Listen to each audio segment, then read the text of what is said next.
Hey guys, welcome back. It's Missy, and today we're going to be talking about how to stop caring what the narcissist thinks. And that may seem like an extremely difficult task because the narcissists are so good at triggering you and pushing your buttons, but believe me, it's possible. We're going to talk about how you can do that today.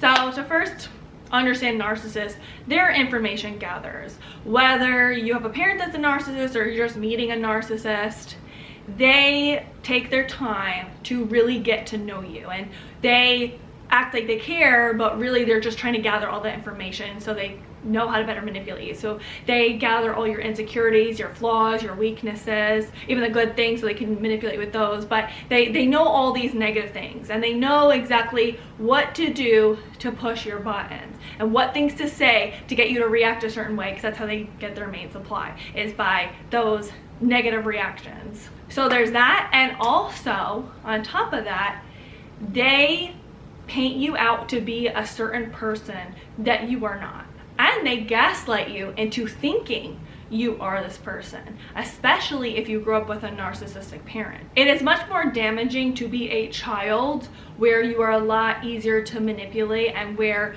you are helpless and you're looking for someone to care for you, and you're looking for someone to guide you. It's easy to manipulate and tell that child who they are, and it's so much more damaging to be a child where you're made to feel you are this certain person, or your flaws are constantly pointed out, or things that you don't want others to know about you are always on the surface being pointed out. You are made to feel as someone you don't want to be, or you don't see yourself as, and it doesn't match up to who you feel you are. So regardless, whether you are a child that grew up with narcissistic parents, or you are just a child that grew up having a lot of insecurities and didn't have that strong sense of self, or you care a lot about what other people think of you, or you want things to be fair and just, you will be an easy target for someone to care a lot about what a narcissist thinks, because you want everyone to like you, or for everyone to see you as a certain person. And so because of this, because you want to prove yourself and you feel like something's unfair, this is where you will get triggered and you will become reactive. Because when we feel we are being mistreated, we will go into a fight mode, or we will go into a internalized spiral where we internalize what the narcissist or that person's saying and we beat ourselves up about it. So we'll either fight out loud and we'll get triggered in that way, or we'll fight ourselves. Narcissists are so good at manipulating things and making things seem a certain way that it then causes you to seem like you are those things. Or they highlight the negatives of you so you feel like you are only those negative character traits. It just seems like there's nothing good. You just want to feel good enough, and you want to be told you are good and worthy for once. And because of this craving to be told that you are good enough or you are worthy, and you want that approval and that acceptance, this will keep you stuck. Not only that, but all of these negative reactions and negative responses have a strong hold of you in your mind. When we have negative reactions to things, our mind wants to resolve those things. So the stronger reaction we have to something, the more intense it will be in our mind. And the reaction we'll have is that we'll care so much about what they think. There's such an importance on what they think because they make you feel less than, and you are trying to prove that you are not less than. And then because of this, you'll react off of them, and then once you've gotten out of a situation or you've re-regulated yourself, you get frustrated, or like, why did I react like that? I hate when I get like that. Like, I don't want to be that person. And then you will feel powerless or embarrassed, and you just don't get why you can't stop reacting to them, or why can't you let it go, or why can't you just stop caring what they think. It's because when we have someone, especially a parent, that doesn't see us as good enough, we want to prove ourselves. We want to prove that we are worthy of their love and their care. our attachment to them is so important. They're supposed to be our safety. And when we don't have that, the world is very scary. And so we need their validation and love to feel like we can survive. Even as an adult, that's something that never really entirely feels like it goes away. We always, to some degree, want their validation, their acceptance, their approval. And then when you have, that carries on into your relationships, when you have someone that reminds you of your parent, whether it's consciously or subconsciously, you will go into those same patterns of craving that approval and that acceptance and needing them to approve of you and make you feel worthy. And so that repetition compulsion is where you're repeating the same cycle of trying to gain that approval and trying to get their acceptance by caring what they think. You're carrying on that pattern by placing so much importance on it. The more they hurt us, the more we care, and the more we want to be accepted and loved. It's a basic human need to be accepted and loved. And they are rejecting you at such an intense level that's not comprehensible. It doesn't make sense. You see yourself, you're like, okay, I'm not like that terrible person. Like, I don't murder people, I don't steal. Like, maybe I am a jerk sometimes, or maybe I have this flaw, but I don't understand, like, what am I doing that's so wrong that they have to say these things or they have to treat me this certain way? And then you care more. You just want it to make sense. In reality, they are just projecting themselves onto you. They're projecting the qualities they hate in themselves and their flaws, or they're projecting their own self-hatred onto you and making you a mean monster character, because that's how subconsciously they feel about themselves. You have to understand, with a narcissist, they see you as a tool. They see you as disposable. They see you as someone that they can get their needs from, someone they can manipulate and control. Their needs are so extreme because they're such a shell of a person. Like, they need the souls of others, not really, but they need others' positive energy because they are such a low vibration and they are so negative. And they will do this at such an intense negative level, even if it means making you feel less than so they can feel better. You feeling unsure of yourself makes them feel more confident and have more of ability to manipulate and control you to do what they want. They then feel powerful and they feel good. So you have to understand, with a narcissist, their main goal is to feel good. What do little kids do? They don't care about anything else except for feeling good. They want their toy, they want their candy, they want their whatever that makes them feel good right then and there. And that's what narcissists do. That's why narcissists don't or they struggle and they have lack of that empathy. It's because they're not thinking about their surroundings or everyone else. They're thinking about what can make me feel good, because I have so much shame and I feel so low. And one way I can feel less low is by hurting the people around me, and misery loves company. So here's where the core problem is when it comes to caring what the narcissist thinks, is you are seeking the approval and the validation. Now, there's nothing wrong with wanting validation. We as humans, we like being validated. It shouldn't be the main thing that you're searching for, but with a narcissist, you're seeking something you will never receive.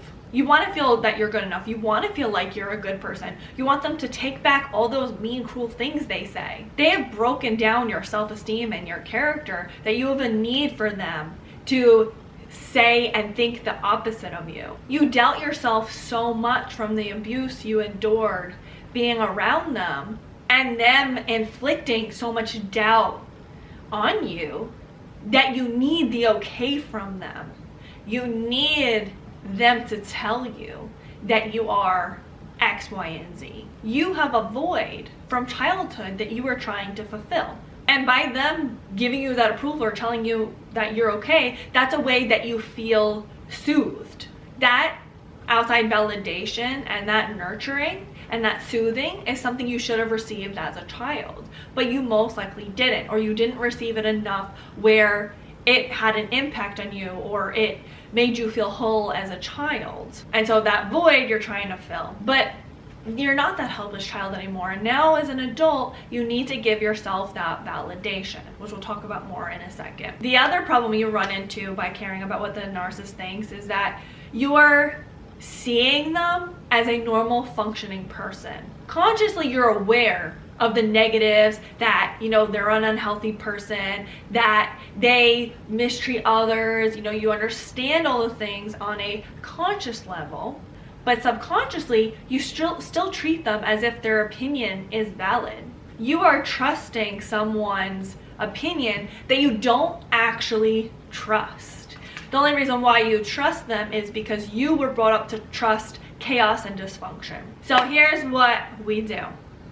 The first thing is that you need to be aware of when you're going into that cycle of triggered and caring what they think. So there's a certain sensation you get. You may get very heated. You may get an urge to yell. You may get an urge to, start to self-destruct. Whatever it is, you have some sort of urge and sensation in your body, in your chest, in your stomach, in your head, in your back. There's something you feel, maybe in your fist. You feel something. You need to be aware of that sensation, because that's a sensation where you're caring what they think. And you'll know this because you may get an urge to overly explain yourself. You'll get that urge to fight, like I said. So get comfortable with that and be aware. You're about to care too much. Then that's when it's really important for you to validate yourself. That's when it's important for you to be like, okay, I know this person's unhealthy. They're always gonna view me in a bad light. But it's not because I'm a bad person. It's because they don't like themselves. And, I'm not going to listen. So I'm gonna listen to myself. I'm gonna validate myself. I know who I am. I know what I'm about. I'm gonna listen to the people that I trust and accept that not everyone's going to see you the way you want them to see you, or not everyone's gonna see you as a good person, and accept that. You're always gonna be a villain in someone's story, and you're gonna be a hero in other people's stories. The narcissist is someone that you don't respect, you don't trust, you don't value their opinion. So why are you going to listen to someone whose opinion you don't really trust and value? Validate yourself by accepting your own opinions, your own views, your own values and morals. And think more about the people that you trust and you care and their opinions. Those people's opinions can matter. It's not like you want to shut everyone's opinions out, but people that you don't respect, you don't value their opinion or take into consideration. They're background noise. It's more so the people that you truly care about that you value their opinion. And it's not to say that you don't care and love the narcissist, because you still can love and care about them, but it's a different type of love and care. It's not a mutual respect, mutual reciprocation of you have a loving, healthy relationship. It's a love where it's I'm maybe related to this person, or I love this person because we've had some good times, and I love this person because I'm trauma bonded, whatever it is, but it's not a healthy love. And so I'm not going to respect their opinion. And just welcome the fact that people are going to disagree with you. And it doesn't mean that you're bad or that your opinion's bad. It's okay. As Eminem says, which I'm probably going to misquote him, but he says something along the lines of, if people don't like you in the world, good, then you're doing something right. He says something like that. But it's true, because you are speaking your truth. You're being your authentic self. If everyone likes you, then no one really likes you, because who are you? The next thing with the narcissist is stop taking it personally. And you're gonna be like, what are you talking about? It is actually personal. Yeah, they're a jerk and technically it's personal, but it's not at the same time. You place too much importance on what they think, when in reality, what they think really is, like I said, it's all issues on their end and has to do with them. All the things that they're saying are made up. And even if some of the things they say aren't entirely made up, they're most likely twisted, or they make it much worse in their head than it actually is. Again, like I said, think about the people that you trust and what they say, rather than thinking about people that purposely are trying to tear you down. Also, if you can't stop being reactive, I will leave my video of how to stop being reactive right here, because there's some work that you may need to do in order to stop being so reactive. The other thing is that why you care so much about what they're thinking is because you place too much importance on what they're saying by speaking about it. So what do I mean by that? So every time you vent, you're placing importance on what they're saying. So like, let's say you vent to like 20 different friends, or you keep speaking about it to your partner over and over again. In your mind, you're placing importance on that thing, and then you're staying in that negativity. Research shows people that vent more are more miserable. Studies show that the more we vent about something, the more we stay in that memory, in that place, and the more miserable we are, and we stay in that emotion. So if you need to talk about something, because it's not, you shouldn't just hold it in. You 100% need to talk about things. If something's really bothering you, talk about it, let it all out 1 or 2 times, and then say, I'm gonna let this go. Now sometimes there's gonna be some things that are like really severe and they're traumatic, and you may need to speak about a couple of times. That's perfectly fine. I'm not here to shame you or whatever. I'm just here to give you that tip of, the more you talk about something, the more you're going to stay in that memory. So be conscious of that, of how much and how often you are talking about that negative thing and how much importance you play on it, because that's going to show importance in your mind of, I need to care about this thing. Me, if I notice that I'm starting to complain, I'm like, okay, do I want to place importance on this? Do I want to harbor on this? Because this, I know in my mind I will care about this thing. So be more mindful about the things that you want to care about. And the last thing, which is the positive thing, is place importance on things you do care about. So instead of giving the energy to the narcissist and the negative things they're saying about you, place importance on your values, the good about you, your skills, the positive things people have to say about you. And I'm sure there's gonna be some people who are like, oh, no one says anything positive. I guarantee if you go through your life, there's been people that have said positive things. Even if a teacher said, you do beautiful art, whatever it is, think about the positives that people have said about you and the things that you like about yourself. Think about positive moments you've had in your life. Think about positive people. Place that importance on things that you actually do care about, so you can lessen the things that you don't want to matter and you don't want to care about, because it's all about replacement. We don't want to just get rid of things. We want to replace it with other things. That's the mistake a lot of us make, is that we're always trying to just get rid, but then we're left with like emptiness. Where do we go from here? We have to replace it with something. So think about the things that you do care about and you want to place importance on. But overall, it's a practice. It's really hard to not care about what the narcissist thinks, because they can have such a strong hold on you emotionally. But you placing less importance on them and you really feeling and understanding that it's really not personal and they're just an ill person, and you soothing yourself and you validating yourself, you will break that habit of having a need to get their approval, and understanding that approval is something you didn't receive as a child and it's something you have to give to yourself as an adult now. So what do you guys think? Leave it all in the comments below and let me know if you notice that I changed my shirt. Don't forget to like, comment, subscribe, and share with someone that you think may need it. Until next time, thanks for watching. Bye guys. It's too hot to wear the sweater. It's like 45 degrees today. But like, I was cold this morning, so I was like, put on a sweater. Should I? Oh, it's really hot. Hey guys, welcome back. It's Missy. I feel like I look like a snowman. It's so hot. Oh god, it's so hot. Why did I choose this sweater today? Is it too late to change? I'm thirsty as hell. This is my favorite water. I love Fiji. It tastes like nothing. It's delicious. Maybe bougie, I don't care, because I love it. Sponsor me, Fiji.